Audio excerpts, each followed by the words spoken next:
Mientras vamos a la siguiente parte de la historia de los cabalgadores en Apocalipsis, llegamos a un caballo pálido, y este representa la muerte. Así que obviamente hay un cambio progresivo en este tiempo cuando el portavoz del Evangelio, el mensajero, el mensaje se vuelve negro, oscurado por el compromiso, al punto de llegar a tener el color de la muerte. El Evangelio ha muerto.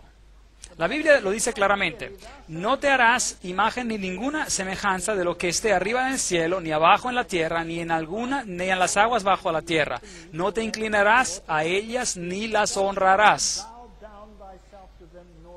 Éxodos 24:5. Un texto problemático en los 10 mandamientos. Y entonces, ¿qué tal si lo removemos y lo tiramos a la basura? Bueno, si usted mira a un libro común, un catequismo y corriente de catequismo, hoy en día encontrará que este mandamiento ha sido removido para abrir el camino a las prácticas religiosas que se habían introducido en la iglesia. Constantino es el que primero y el que más empezó a hacer leyes que restringían las conciencias de los seres humanos. Así que en vez de escuchar y aceptar la palabra de Dios y hacer tus decisiones basadas en la palabra de Dios, el hombre empezó a crear leyes que dictaran sobre este asunto. Y Constantino fue el primero en hacer una ley sobre el día de descanso, por ejemplo. Durante este siglo de compromiso, el día del sol en el paganismo reemplazó el sábado en la Biblia. Un desarrollo muy interesante ocurrió aquí. La iglesia primitiva guardaba el sábado. Habían 2 regiones donde el sábado no era guardado en la iglesia primitiva.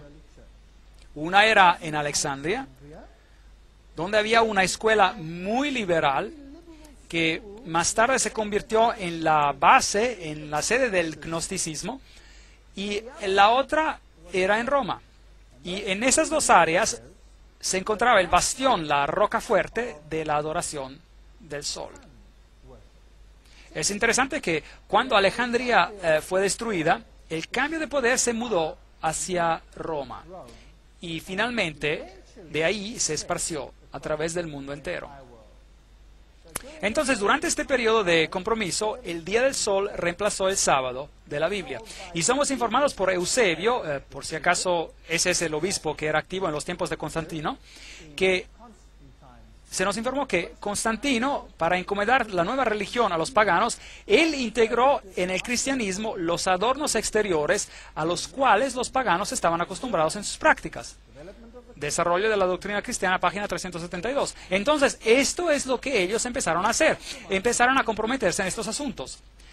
Arturo P. Stanley dice: las monedas de Constantino llevaban sobre un lado las letras del nombre de Cristo y en el otro lado la figura del dios Sol. Como si Constantino no podía atreverse a renunciar al patrocinio de la brillante lumbrera. Nombre interesante, lumbrera. Hoy también tenemos personas aquí quienes se consideran a sí mismos lumbreras, los iluminados. Existe también una organización que se llama Los Iluminados, Illuminati. Estaremos tratando con esos asuntos mientras avancemos. Así que aquí hay un compromiso que ha tomado lugar. La retención del viejo nombre pagano de 10 solis o domingo es en gran manera debido a la unión de los sentimientos paganos y cristianos, gracias a los cuales el primer día de la semana fue recomendado por Constantino a sus súbditos, sea paganos que cristianos, como el día venerable del sol. Historia de la Iglesia del Oriente, página 184. Entonces, este es un hecho histórico, no podemos negarlo. Esto es lo que pasó, porque en 6 días, dice la Biblia, el Señor creó los cielos y la tierra, el mar y todo lo que en ella hay. Increíble, esta frase está bajo ataque hoy en día en el mundo científico. Claro que sí, de una manera más agresiva. No existe casi una palabra en la palabra de Dios que no esté bajo ataque en nuestros días en los cuales vivimos. Y creó todo lo que en ella hay y reposó en el 7º día y por tanto Jehová bendijo el sábado y lo santificó. Éxodos 20:11. Entonces aquí había asuntos de compromiso que empezaron a ingresar, asuntos que estaban cambiando la identidad del cristianismo. Ahora, ¿qué pasó con todos esos cristianos fieles que querían hacer exactamente lo que las Escrituras decían? ¿Qué pasó con ellos? Fueron eliminados de la faz de la tierra, fueron destruidos con la espada. Y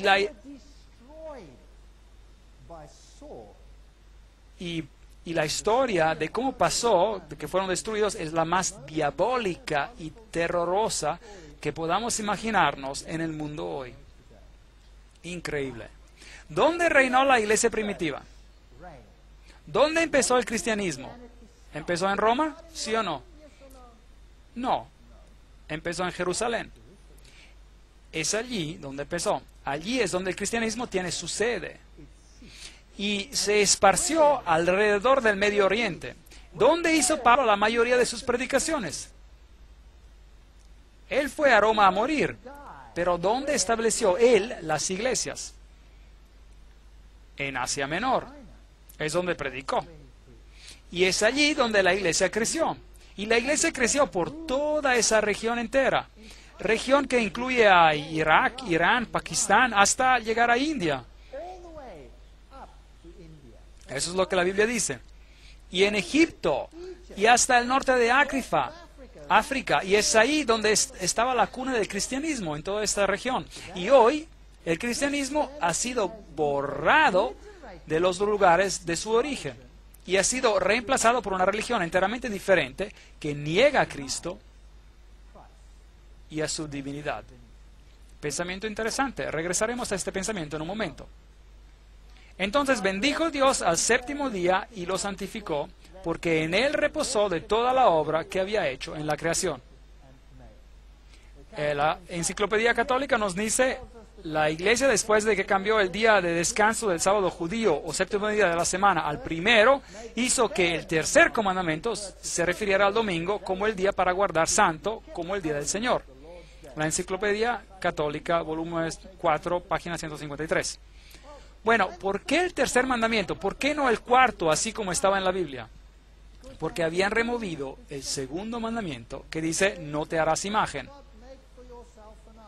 Ahora, ¿hace eso? ¿No es eso acaso manipular la palabra de Dios? ¿No es eso volver a escribir las Escrituras? Absolutamente que sí. Así que no solo ellos le quitaron a Dios a su autoridad, Dios que dice: recuerda al 7º día porque yo soy tu creador y yo te hice. Ellos quitaron la autoridad y dijeron: no, yo voy a decidir cuándo tú adorarás. Y yo soy tu nueva autoridad en tu vida. Así que el asunto no es tanto el asunto sobre un día, es más bien un asunto de autoridad. ¿Quién tiene la autoridad? El que hace la ley es el que tiene la autoridad. Y el que cambia la ley es el que tiene aún más autoridad del que la escribió en el primer lugar. ¿Correcto o no?